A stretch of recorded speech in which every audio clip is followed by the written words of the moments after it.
Hello student, 12th standard computer subject, chapter number 5, lecture number 7, digital certificate. हम digital certificate की बात करने वाले हैं आज। डिजिटल का मीन्स क्या होता है? Online, internet. ओके, तो यहाँ पे जो हम डिजिटल सर्टिफिकेट आईडी प्रूफ हमारा है वो डिजिटल होता है। हम कहीं पे जाए तो ऑनलाइन वो हमारा डेटा मिल सकता है, सामने वाला जो भी है वो कंपेयर कर सकता है, इसलिए उसे डिजिटल बोला जाता है।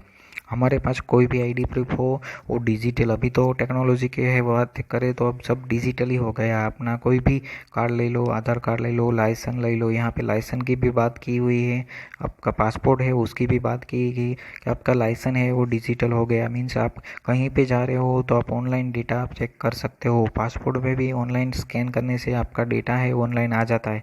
तो यहाँ पे जो ऑनलाइन डेटा होता है उसे डिजिटल सर्टिफिकेट बोला जाता है।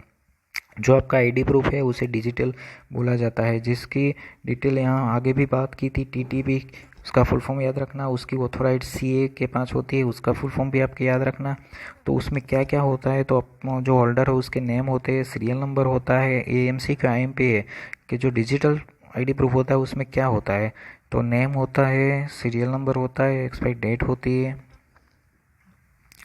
जो कॉपी ऑफ द जो फोल्डर होता है उसकी पब्लिक की होती है, इनक्रिप्शन करके उसके लिए हमें पता नहीं चलता वो, और डिजिटल सिग्नेचर होती है। स्टूडेंट, तो ऑनलाइन आईडी प्रूफ में क्या क्या होता है? एमसीक्यू याद रखना, किसके पास ऑथोराइज होती है, तो सीए के पास। तो ये दो एमसीक्यू आपको हाईलाइट कर रहा हूँ, ये याद रखना आप।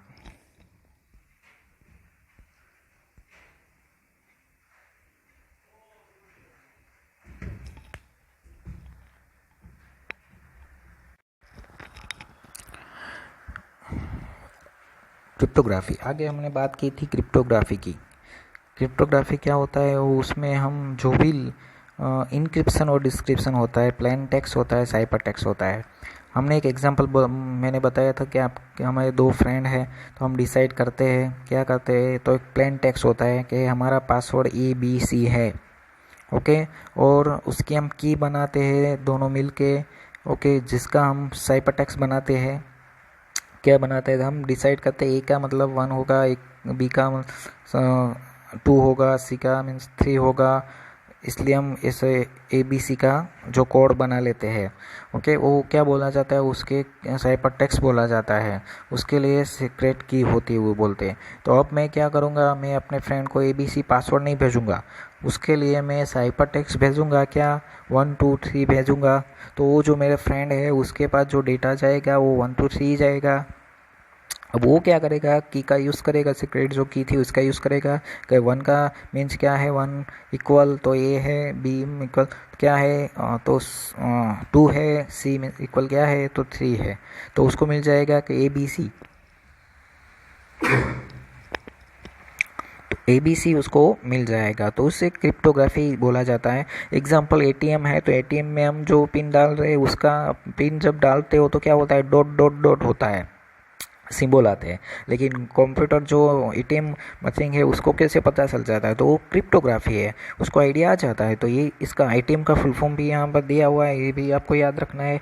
आवर यू, यहाँ क्रिप्टोग्राफी एक की बनाई हुई है। स्टूडेंट देखो, यहाँ पे एक बार ABCD लिख दी है, उसके साथ सेकंड टाइम ABCD लिखी है, इसमें A become B and B become C लेना है। वैसे आप बनाओगे ABCD तो हावर यू का कहीं जो हावर यू है प्लेन टेक्स्ट है उसका साइपर टेक्स्ट बन जाएगा, और साइपर टेक्स्ट का प्लेन टेक्स्ट भी हावर यू बनेगा। तो इससे भी आप क्रिप्टोग्राफी का यूज़ कर सकते हो। ओके, ये टॉपिक आपको मैं क्लास में भी फिर से रिमाइंड करने वाला हूँ।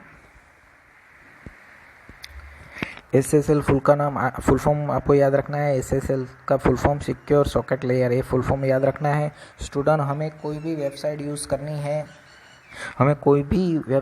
करनी है तो ओरिजिनल है कि डुप्लीकेट हमें कैसे पता चलता है, तो ये SSL प्रोटोकॉल यूज़ करने से हमें पता चल जाता है। इसकी जो फाइंडर है वो कौन है, जो डेवलपर है वो कौन है, तो नेटस्केप कंपनी, ये आपको याद रखनी है। नेटस्केप जो SSL की डेवलपर है, ओके, उससे क्या बेनिफिट है, आप ई ट्रांजेक्शन कर रहे हो, ऑनलाइन ट्रांजेक्शन कर रहे हो, तो आपको पता कैसे चलता है कि वेबसाइट ओरिजिनल है कि डुप्लीकेट है।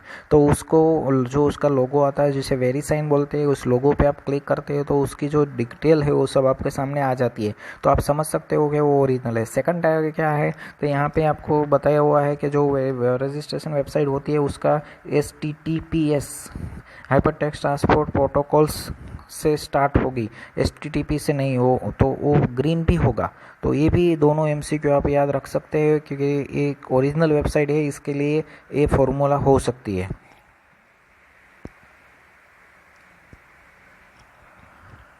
सेकंड है कि आप ई-कॉमर्स और M-कॉमर्स का यूज़ कर रहे हो, तो अपनी डिटेल देने वाले हो, क्रेडिट का नंबर देने वाले हो, तो वो फ्लिपकार्ट, अमेजोन कोई भी हो शॉप, ऑनलाइन शॉप, तो उसको तो आप पहचानते नहीं हो, अपनी डिटेल तो दे रहे हो, तो क्या कुछ प्रॉब्लम हो सकती है? तो नहीं स्टूडेंट, इससे प्रॉब्लम नहीं आ सकती, क्योंकि गवर्नमेंट ने IT लॉ बनाया है, इंफॉर्मेशन टेक्नोलॉजी लॉ बनाया है, उसमें आप कोई भी अपनी डिटेल दे रहे हो तो उसकी प्राइवेसी की जो कंडीशन होती है कोई भी ऑनलाइन शॉपर की होती है, फ्लिपकार्ट, अमेजोन कोई भी ले लो, उसकी ये गवर्नमेंट लॉ बनाया हुआ है कि आप जो भी कस्टमर है अपनी डिटेल दे रहा है, अपना एड्रेस दे रहा है, अपना कॉल दे रहा है, नंबर दे रहा है, क्रेडिट कार्ड डिटेल दे रहा है, वो लीकेज नहीं होना चाहिए, उसकी कॉपीराइट नहीं होनी चाहिए, उसकी प्राइवेसी की जो भी रूल्स हो गए वो फॉलो करने पड़ेंगे, उसकी कॉपीराइट होनी चाहिए नहीं। तो ये ई-कॉमर्स और M-कॉमर्स में जो रूल्स है IT लॉ उसने गवर्नमेंट के बनाए रखे हुए हैं।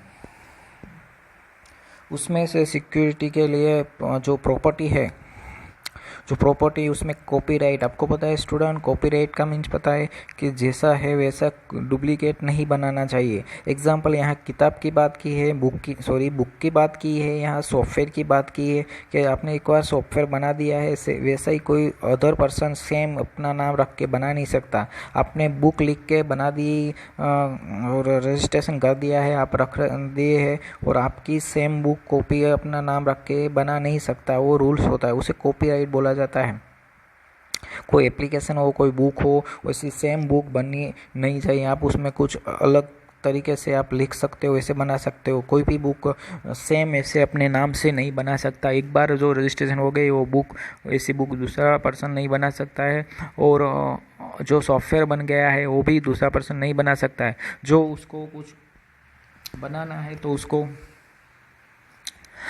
कॉपीराइट होल्डर से परमिशन लेनी है, जो बुक का अपना नाम लिखना है तो उसको जो कॉपीराइटर है, होल्डर है, उसकी परमिशन लेनी पड़ेगी कि मुझे अपना नाम लिखना है, और बुक हमारे कोई भी एग्जाम्पल रीडर में रखनी है, ओके, लाइब्रेरी में रखनी है, तो परमिशन लेना पड़ेगा, वरना वो उसका भी रोल्स और लॉ बना हुआ है कि आप किसी भी बुक या सॉफ्टवेयर में कॉपीराइट नहीं कर सकते हो।